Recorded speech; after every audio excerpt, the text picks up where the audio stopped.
ಕುಮಾರ ಗೈರಾಗ್ತಾರೆ ಅನ್ನೋ ಮಾಹಿತಿ ಇದೆ. ಯಾಕೆ ಅವರು ಇವತ್ತು ಚಳಿಗಾಲದ ಅಧಿವೇಶನದಲ್ಲಿ ಮೊದಲ ದಿನ ಭಾಗಿಯಾಗುವುದಿಲ್ಲ, ಮತ್ತೆ ಏನೇನು ಚರ್ಚೆ ಪ್ರಸ್ತುತವಾಗಿದೆ, ಆಡಳಿತ ಪಕ್ಷವನ್ನು ಕಟ್ಟಿಹಾಕುವುದಕ್ಕೆ ವಿಪಕ್ಷಗಳು ಮಾಡಿಕೊಂಡಂತ ತಯಾರಿಗಳೇನು, ಆಡಳಿತ ಪಕ್ಷ ಅದಕ್ಕೆ ಹೇಗೆ ಡಿಫೈನ್ ಮಾಡೋದಕ್ಕೆ ಈಗ ರಣತಂತ್ರಗಳನ್ನ ಜೊತೆಯಾಗಿ ಹೆಣೆದಿದ್ದಾರೆ.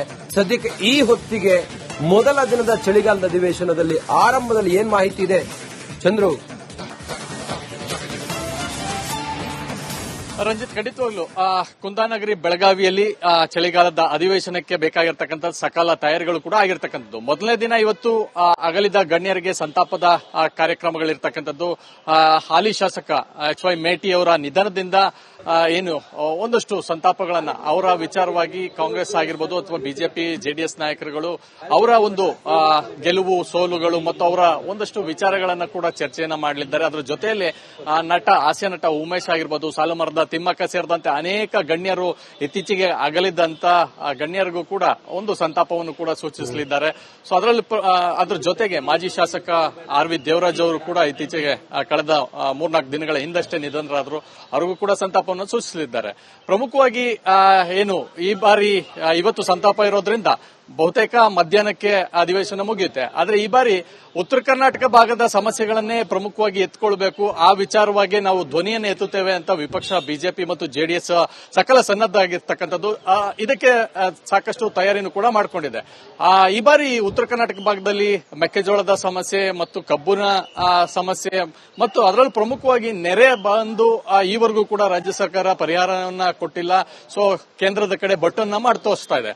ಸೊ ಹೀಗಾಗಿ ಈ ವಿಚಾರಗಳನ್ನು ಇಟ್ಕೊಂಡು ವಿಪಕ್ಷ ಸರ್ಕಾರವನ್ನ ಇಕ್ಕಟ್ಟಿಗೆ ಸಿಲುಕಿಸೋದಕ್ಕೆ ಬಹಳಷ್ಟು ತಯಾರಿಯನ್ನು ಕೂಡ ಮಾಡಿಕೊಂಡಿದೆ.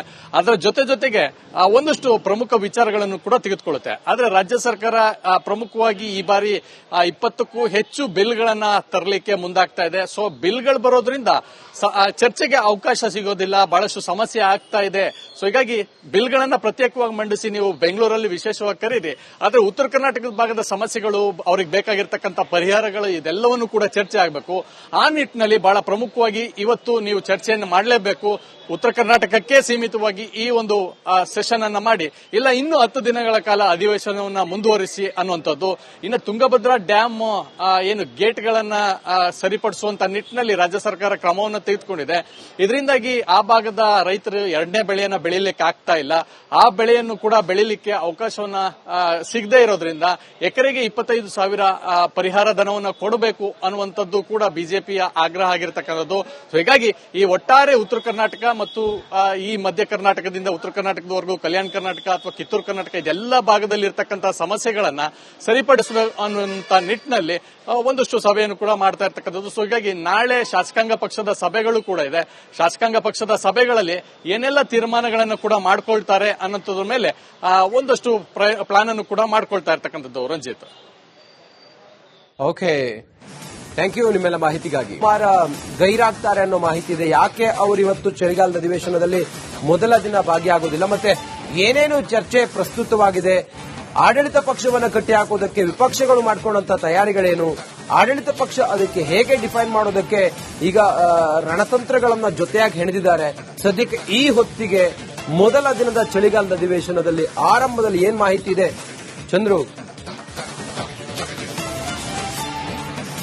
ರಂಜಿತ್, ಖಂಡಿತವಾಗ್ಲು ಕುಂದಾನಗರಿ ಬೆಳಗಾವಿಯಲ್ಲಿ ಚಳಿಗಾಲದ ಅಧಿವೇಶನಕ್ಕೆ ಬೇಕಾಗಿರ್ತಕ್ಕಂಥ ಸಕಲ ತಯಾರಿಗಳು ಕೂಡ ಆಗಿರ್ತಕ್ಕಂಥದ್ದು. ಮೊದಲನೇ ದಿನ ಇವತ್ತು ಅಗಲಿದ ಗಣ್ಯರಿಗೆ ಸಂತಾಪದ ಕಾರ್ಯಕ್ರಮಗಳಿರ್ತಕ್ಕಂಥದ್ದು. ಹಾಲಿ ಶಾಸಕ HY ಮೇಟಿ ಅವರ ನಿಧನದಿಂದ ಏನು ಒಂದಷ್ಟು ಸಂತಾಪಗಳನ್ನ ಅವರ ವಿಚಾರವಾಗಿ ಕಾಂಗ್ರೆಸ್ ಆಗಿರ್ಬೋದು ಅಥವಾ ಬಿಜೆಪಿ ಜೆಡಿಎಸ್ ನಾಯಕರುಗಳು ಅವರ ಒಂದು ಗೆಲುವು ಸೋಲುಗಳು ಮತ್ತು ಅವರ ಒಂದಷ್ಟು ವಿಚಾರಗಳನ್ನ ಕೂಡ ಚರ್ಚೆಯನ್ನ ಮಾಡಲಿದ್ದಾರೆ. ಅದರ ಜೊತೆಯಲ್ಲಿ ಹಾಸ್ಯ ನಟ ಉಮೇಶ್ ಆಗಿರ್ಬೋದು, ಸಾಲುಮರದ ತಿಮ್ಮಕ್ಕ ಸೇರಿದಂತೆ ಅನೇಕ ಗಣ್ಯರು ಇತ್ತೀಚೆಗೆ ಅಗಲಿದಂತ ಗಣ್ಯರಿಗೂ ಕೂಡ ಒಂದು ಸಂತಾಪವನ್ನು ಕೂಡ ಸೂಚಿಸಲಿದ್ದಾರೆ. ಸೊ ಅದರಲ್ಲಿ ಅದ್ರ ಜೊತೆಗೆ ಮಾಜಿ ಶಾಸಕ RV ದೇವರಾಜ್ ಅವರು ಕೂಡ ಇತ್ತೀಚೆಗೆ ಕಳೆದ 3-4 ದಿನಗಳ ಹಿಂದಷ್ಟೇ ನಿಧನರಾದರು. ಅವರಿಗೂ ಕೂಡ ಸಂತಾಪವನ್ನು ಸೂಚಿಸಲಿದ್ದಾರೆ.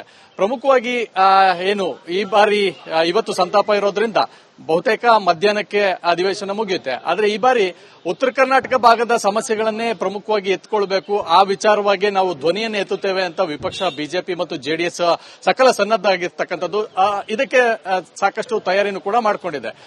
ಈ ಬಾರಿ ಉತ್ತರ ಕರ್ನಾಟಕ ಭಾಗದಲ್ಲಿ ಮೆಕ್ಕೆಜೋಳದ ಸಮಸ್ಯೆ ಮತ್ತು ಕಬ್ಬಿನ ಸಮಸ್ಯೆ ಮತ್ತು ಅದರಲ್ಲೂ ಪ್ರಮುಖವಾಗಿ ನೆರೆ ಬಂದು ಈವರೆಗೂ ಕೂಡ ರಾಜ್ಯ ಸರ್ಕಾರ ಪರಿಹಾರವನ್ನ ಕೊಟ್ಟಿಲ್ಲ.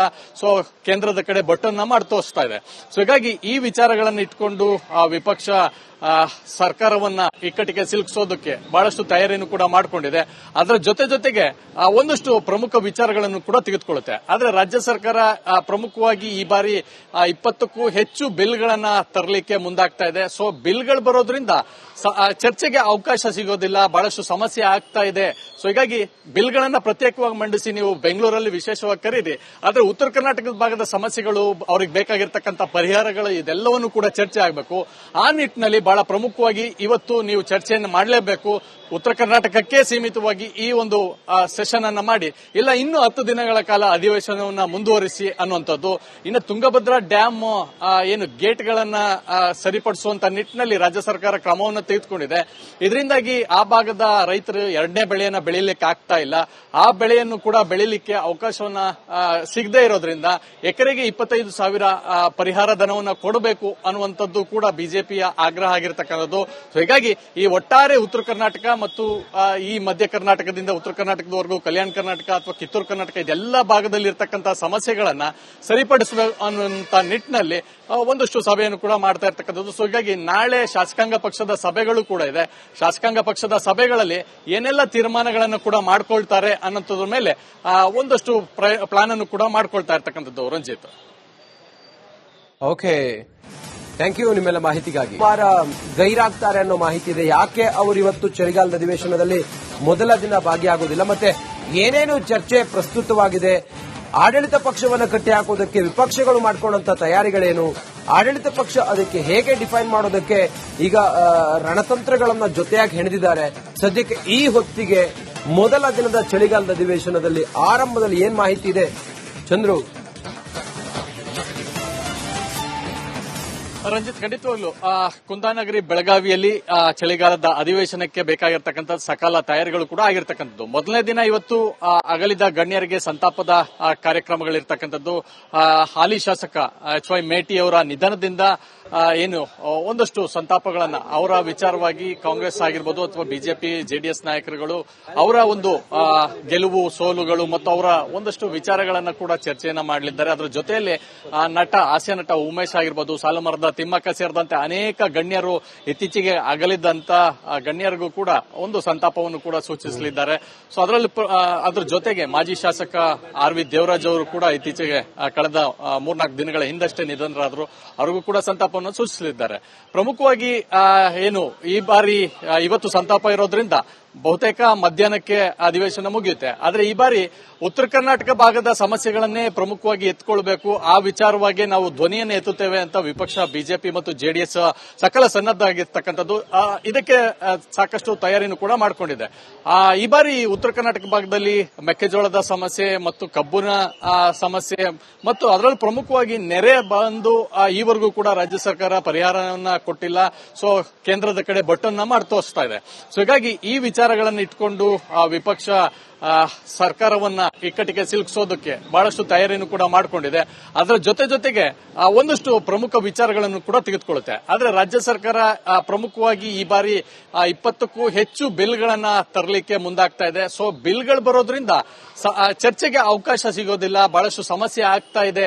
ಸೊ ಹೀಗಾಗಿ ಬಿಲ್ಗಳನ್ನ ಪ್ರತ್ಯೇಕವಾಗಿ ಮಂಡಿಸಿ ನೀವು ಬೆಂಗಳೂರಲ್ಲಿ ವಿಶೇಷವಾಗಿ ಕರೀರಿ, ಆದ್ರೆ ಉತ್ತರ ಕರ್ನಾಟಕದ ಭಾಗದ ಸಮಸ್ಯೆಗಳು, ಅವ್ರಿಗೆ ಬೇಕಾಗಿರ್ತಕ್ಕಂಥ ಪರಿಹಾರಗಳು ಇದೆಲ್ಲವನ್ನೂ ಕೂಡ ಚರ್ಚೆ ಆಗಬೇಕು. ಆ ನಿಟ್ಟಿನಲ್ಲಿ ಬಹಳ ಪ್ರಮುಖವಾಗಿ ಇವತ್ತು ನೀವು ಚರ್ಚೆಯನ್ನು ಮಾಡಲೇಬೇಕು. ಉತ್ತರ ಕರ್ನಾಟಕಕ್ಕೆ ಸೀಮಿತವಾಗಿ ಈ ಒಂದು ಸೆಷನ್ ಅನ್ನ ಮಾಡಿ, ಇಲ್ಲ ಇನ್ನು 10 ದಿನಗಳ ಕಾಲ ಅಧಿವೇಶನವನ್ನ ಮುಂದುವರಿಸಿ ಅನ್ನುವಂಥದ್ದು.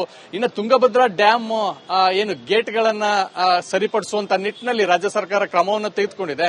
ಇದರಿಂದಾಗಿ ಆ ಭಾಗದ ರೈತರು ಎರಡನೇ ಬೆಳೆಯನ್ನ ಬೆಳೀಲಿಕ್ಕೆ ಆಗ್ತಾ ಇಲ್ಲ.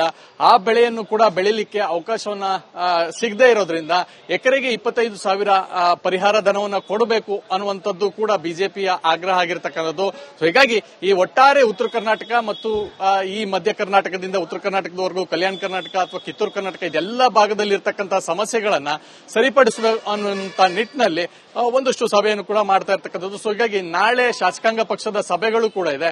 ಶಾಸಕಾಂಗ ಪಕ್ಷದ ಸಭೆಗಳಲ್ಲಿ ಏನೆಲ್ಲ ತೀರ್ಮಾನಗಳನ್ನು ಕೂಡ ಮಾಡ್ಕೊಳ್ತಾರೆ ಅನ್ನೋದ್ರ ಮೇಲೆ ಒಂದಷ್ಟು ಪ್ಲಾನ್ ಅನ್ನು ಕೂಡ ಮಾಡ್ಕೊಳ್ತಾ ಇರ್ತಕ್ಕಂಥದ್ದು. ರಂಜಿತ್, ಓಕೆ, ಥ್ಯಾಂಕ್ ಯು ನಿಮ್ಮೆಲ್ಲ ಮಾಹಿತಿಗಾಗಿ.